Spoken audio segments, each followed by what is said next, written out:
the holy city itself.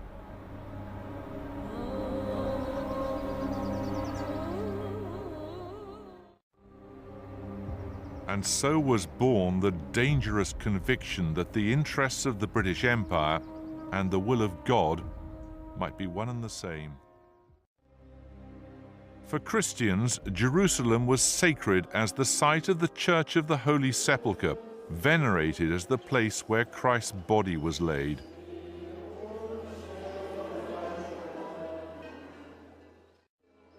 But Jerusalem was sacred to other faiths too. 1,000 years before Christ, it was the capital of the Jews. Sharing the city with the Jews in relative peace were the Arabs, for whom Jerusalem was one of the holiest cities in Islam.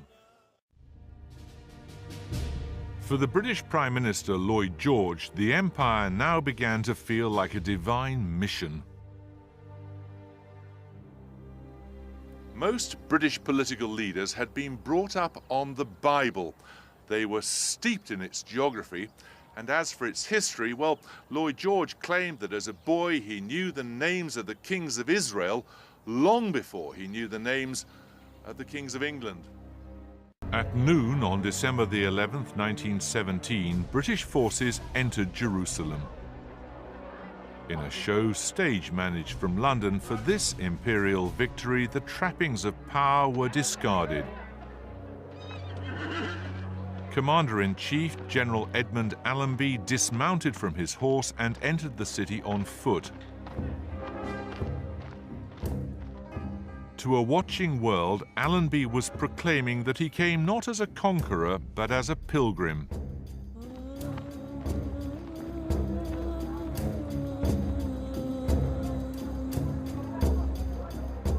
Behind him, in borrowed army uniform, was a jubilant Lawrence.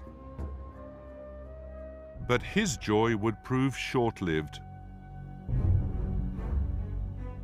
On the walls of the city, Allenby ordered a solemn proclamation from the British government to be read out.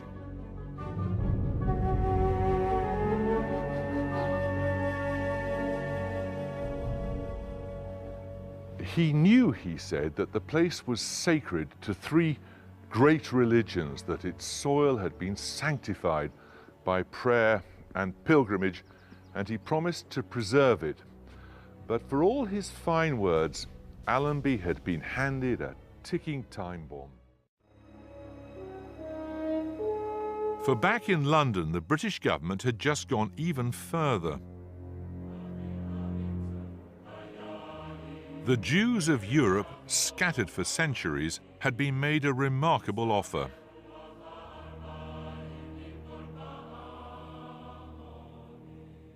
In the Balfour Declaration, the British Foreign Secretary committed Britain to helping the Jews make a home in Palestine. Playing God in the Holy Land was an astonishing gesture. The British had come to feel they were agents of destiny.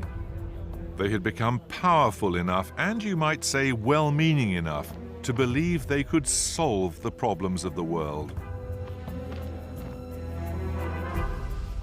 The promised land had now been promised once too often.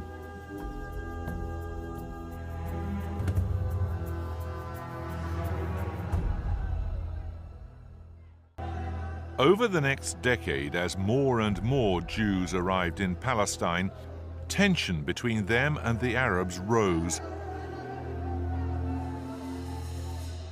It came to a head at the Wailing Wall in the heart of Old Jerusalem. In 1929, riots broke out here at the site sacred to both Jews and Arabs. The riots spread, and later Arabs murdered Jews in their homes. The British police were completely outnumbered, and the British authorities decided that from now on, all Arab outrages would be met with real aggression. The British want peace at any price. They try to restore order, search everybody. They act as if both sides are equally guilty. To the Arabs, the British had broken the promise of freedom made to them by Lawrence. Instead, the Arabs were having to give up their land to the Jews. The Jews felt the British were failing to honor the terms of the Balfour Declaration and the promise of a national home for them. Both sides made their case with gelignite.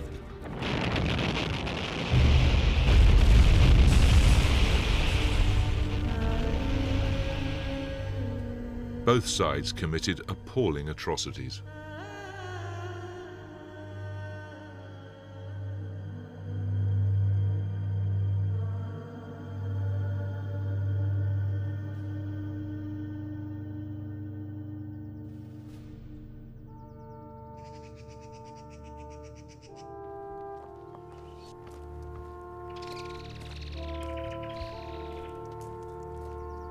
Palestine became a posting from which many never returned.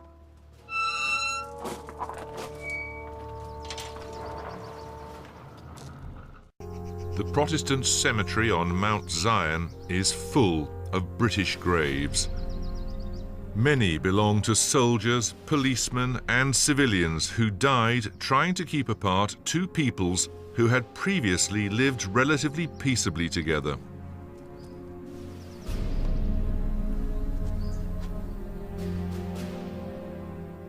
After a while, you begin to notice one date keeps reappearing. The 22nd of July, 1946.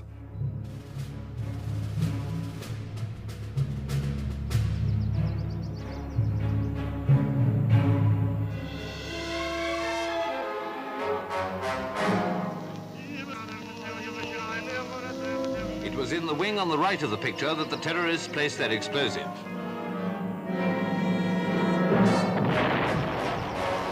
The hotel housed the British Army headquarters and the Palestine government offices, and casualties were very heavy. 91 people were killed, including 41 Arabs, 28 British, and 17 Jews.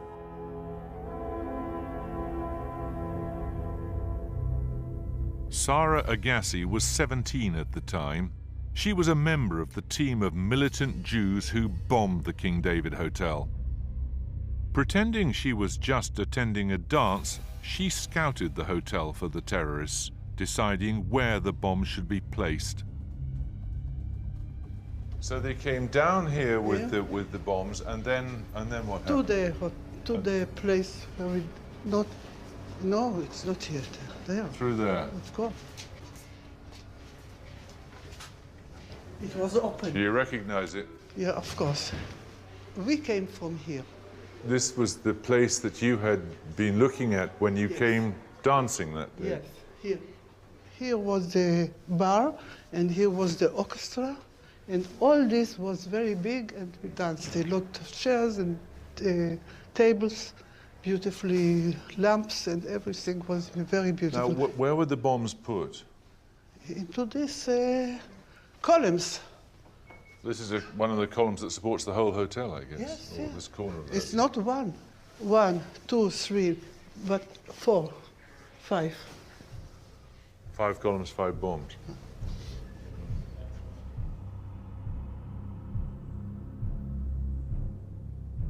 What was your reaction when you heard the bomb go off? What did you think? What did you feel? We were satisfied. You were satisfied? Yes, it was a mission. You've never been worried about what you did? Of course I was worried to succeed. But your sense of morality, your conscience hasn't bothered you since? No, we fight for to have a Medina, to do something against the British. What do you think about it after all this time? This is over 60 years ago now. Have your views changed? לא, לא. למה? זה היה הסמל הבריטי פה, אז תקענו בסמל הבריטי.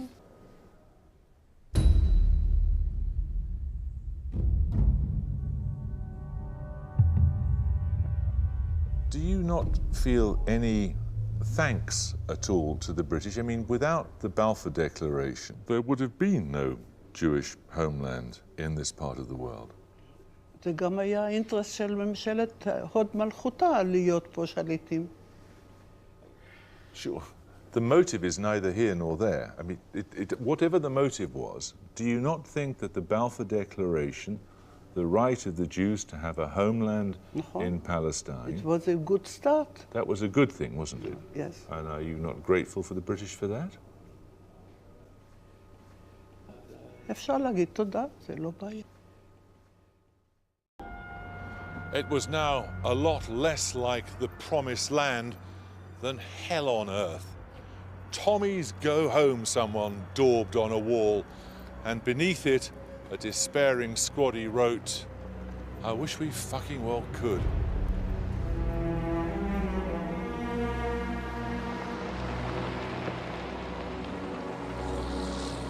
What Lawrence called the British love of policing other men's muddles had proved a disaster.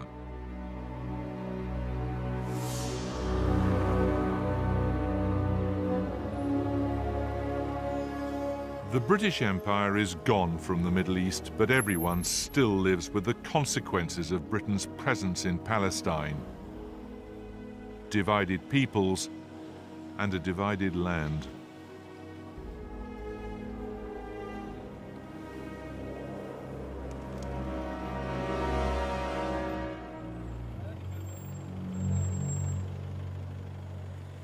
The Middle East taught the British a lesson that all empires have to learn sooner or later. That though you may begin with ambition and come to believe you'll last forever, one day you will have a head-on collision with reality. In the end, and there is no disguising this fact, the British ran away.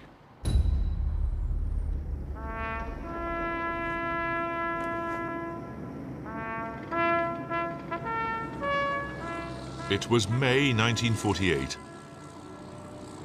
One departing official commented bitterly, "It is surely a new technique in our imperial mission to walk out and leave the pot we placed on the fire to boil over."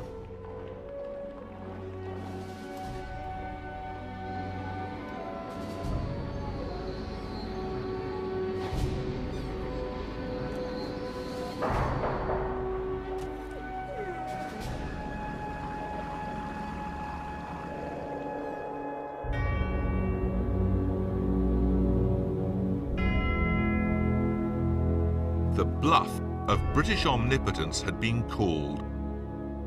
It would be called again and again over the next few decades. The empire that had lasted more than 200 years would be dismantled in scarcely 20.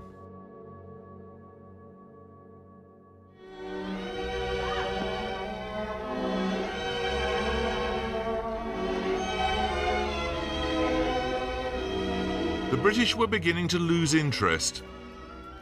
The battered country that emerged from the Second World War was more concerned with bettering the lives of its citizens than anything else. An American politician later remarked that the British people had decided they preferred free aspirins and false teeth to a role in the world.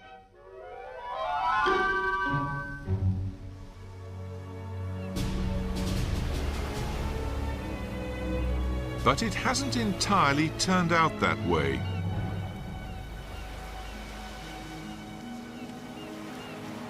In fact, we've done anything but climb into the back seat. The empire may be over, but imperial habits linger on.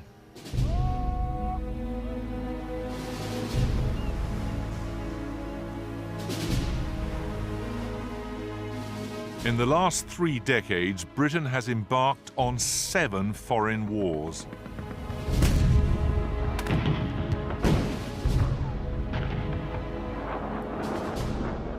There were arguments aplenty for fighting any one of them. But you can't help wondering if, without the memory of empire, Britain would have plunged in quite so readily. It's as if we can't quite let go of who we once were.